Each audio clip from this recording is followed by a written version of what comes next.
Should phones be placed in an area where direct access at all times is available? Is it okay to take breaks from your phone or turn it completely off? Do you have any helpful tips on how to minimize distraction and maintain clear focus in a world codependent on technology and connection?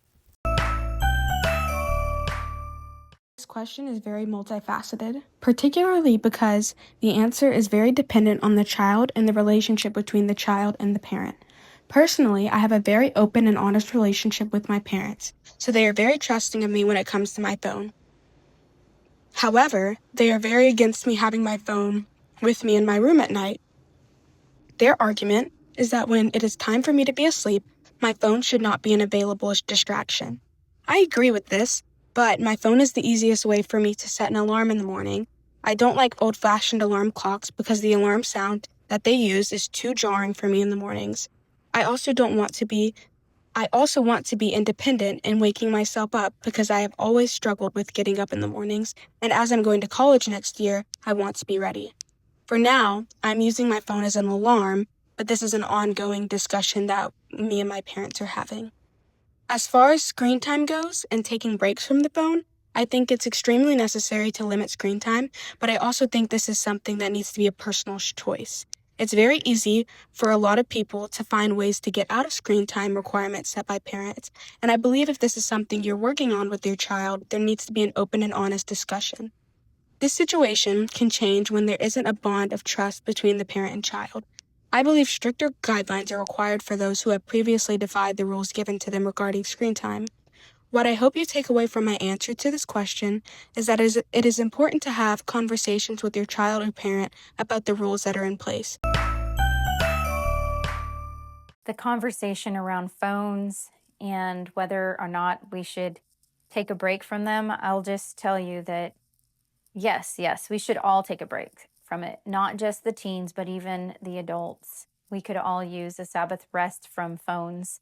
One of the things that we get to do here at Under His Wings is the girls that are in our residential program, they come without their phones. And it is really difficult to not have it when you're used to having it all the time, especially within arm's reach. But what I will tell you, what ends up happening is these young ladies start to discover other things that they're good at, whether it's art or music, writing. They'll go out for a walk. It really is part of what we do here in terms of, yes, we can say mental health, but really it's brain health. And there's a doctor, Dr. Amen, he actually talks about brain health. It's important for us to be able to have the right rest, and really for adults, it's even difficult for us not to not have our phones within arm distance. So adults, we need to model that behavior of abstaining from our phone, making sure we're making eye contact with those around us, most especially the teens. And if ever you get a teen that's there and they start to open up to you, you really should close your phone, stop everything you're doing, and listen to them, because that's your opportunity to connect with them. So some of the things that I would say help me personally is, and also with my own kids, was we actually had a designated place to place the phones at. And of course, as they got older, they were able to have their phones with them, especially when they turned 18.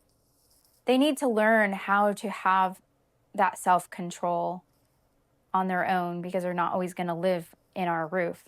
However, parent, if you're dealing with a younger than 18, you really do need to have those boundaries and teach them, coach them, but really, again, tell them the why behind the what, because it's not really healthy to have our brains on a screen or be connected.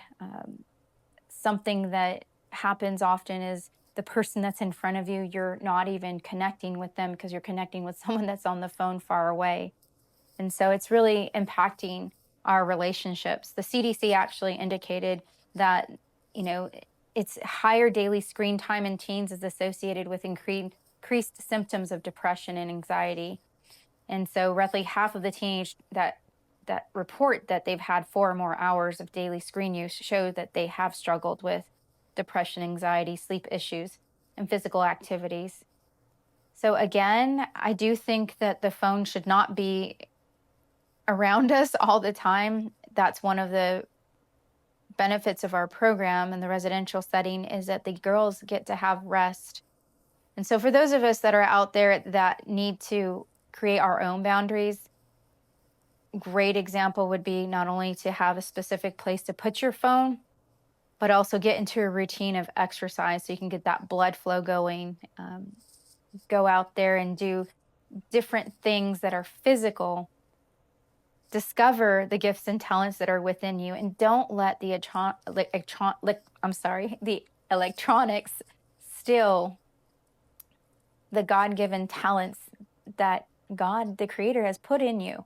Go out and create.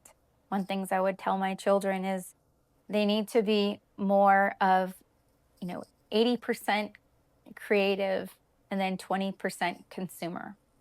So go out there and create. We don't have to demonize the phone, but we shall not have the phone be a master over us either.